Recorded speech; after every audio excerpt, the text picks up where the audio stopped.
E se eu te dissesse que um dos conselhos mais repetidos da nossa geração é silenciosamente responsável por frustração crônica, ansiedade profissional e uma sensação constante de insuficiência?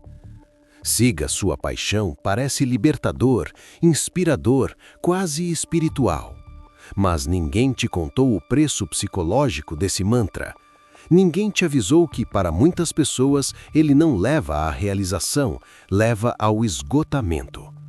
Hoje, vamos desmontar essa ideia, não com cinismo, mas com mente aberta, ciência e filosofia. Porque talvez o problema não seja você, talvez seja a narrativa que te venderam. A ideia de seguir a própria paixão não nasceu na psicologia nem na filosofia clássica. Ela é recente, culturalmente localizada e profundamente ligada ao capitalismo tardio. Durante a maior parte da história humana, trabalho nunca foi sobre realização pessoal. Era sobre sobrevivência, contribuição e pertencimento social. A noção de que o trabalho deveria expressar quem você é surge com força no século XX, especialmente após a Segunda Guerra Mundial, quando o Ocidente passa a associar identidade à profissão. Nos anos 1970 e 1980, com o crescimento do discurso de autoexpressão e individualismo, surge uma mudança silenciosa. Trabalhar deixa de ser apenas um meio e passa a ser um espelho do eu. A partir daí, nasce o imperativo moderno. Se você não ama o que faz, há algo errado com você. A psicologia chama isso de internalização de expectativas culturais, quando uma ideia externa se torna um critério interno de valor pessoal. E aqui está o problema. Esse discurso ignora completamente diferenças individuais, contextos sociais, limitações econômicas e ciclos emocionais naturais da vida humana. Um dos maiores equívocos desse mantra é a ideia de que paixão é algo fixo, latente, esperando ser encontrado, como se fosse um destino escondido. A psicologia motivacional mostra o oposto.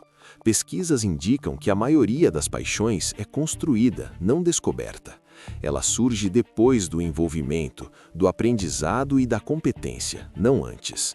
Ou seja, as pessoas tendem a gostar mais daquilo em que ficam boas, e não ficam boas apenas naquilo que amam desde sempre. Quando você acredita que precisa encontrar uma paixão pura e absoluta antes de agir, você entra em um estado psicológico perigoso, chamado paralisia por idealização. Você espera sentir algo grandioso antes de começar.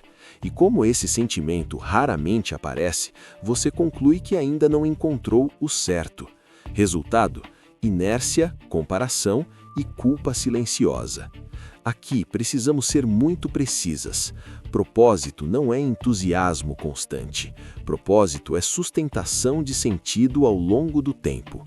A filosofia existencial já alertava: o sentido da vida não se revela em momentos de êxtase, mas na capacidade de sustentar responsabilidade mesmo quando o encanto desaparece. Quando confundimos propósito com idealização, criamos um padrão impossível.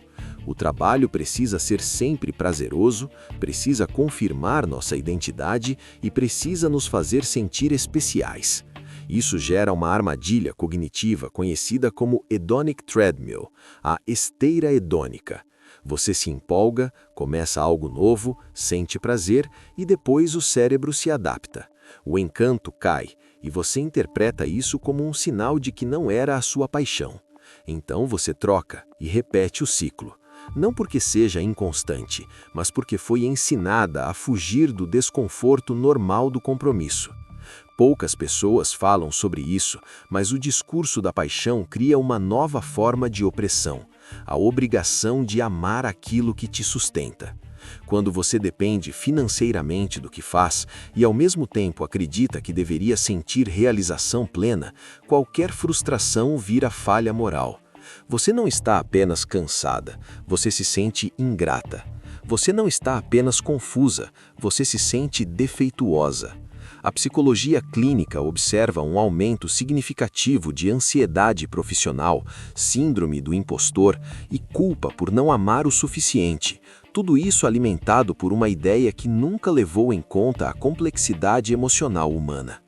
Existe outro mito silencioso aqui, a ideia de que existe uma profissão que vai alinhar perfeitamente quem você é, o que você gosta, o que você faz e o que o mundo recompensa. Esse alinhamento é raro, instável e, quando existe, geralmente temporário. A filosofia estoica já ensinava algo radicalmente diferente. Não devemos buscar controle total sobre a realidade externa, mas sim qualidade na relação que estabelecemos com ela. O sofrimento moderno não nasce da falta de paixão, mas da expectativa irreal de coerência absoluta. Então, se não é seguir a paixão, o que é? A psicologia aplicada aponta 3 pilares muito mais sólidos. 1. Interesse cultivável. Algo que você não odeia, que desperta curiosidade suficiente para aprender. 2. Competência crescente. O prazer que surge ao perceber progresso real. 3. Utilidade percebida. A sensação de que aquilo serve para alguém além de você. Esses 3 fatores, juntos, constroem sentido sustentável, não euforia passageira. O filósofo Viktor Frankl defendia que sentido não é algo que buscamos diretamente.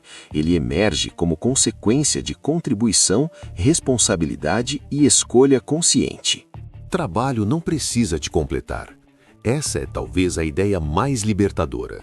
Seu trabalho não precisa te definir completamente, te preencher emocionalmente, ser a fonte principal de identidade. Quando você tira esse peso do trabalho, ele paradoxalmente se torna mais leve, mais honesto e mais sustentável. Você passa a trabalhar com a vida, não esperando que o trabalho seja a vida. Existe uma sabedoria profunda em aceitar o bom o suficiente, não como resignação, mas como lucidez. Um trabalho pode ser estável, interessante, desafiador e ainda assim não ser sua grande paixão. E isso não te torna fracassado, te torna humano. A busca obsessiva por realização total muitas vezes impede algo mais raro: paz psicológica. Talvez o erro nunca tenha sido não encontrar sua paixão. Talvez o erro tenha sido acreditar que você precisava. Talvez o sentido não esteja em seguir uma chama interna, mística, mas em construir algo com presença, consciência e responsabilidade. E talvez viver bem seja menos sobre amar tudo o que você faz e mais sobre não se odiar por aquilo que faz para viver. Se esse vídeo te trouxe alguma clareza ou o desconforto necessário, considere se inscrever no Mente em Foco. Aqui a ideia não é te motivar com frases prontas, mas te ajudar a pensar melhor, com mais profundidade e menos ilusão. Nos vemos no próximo.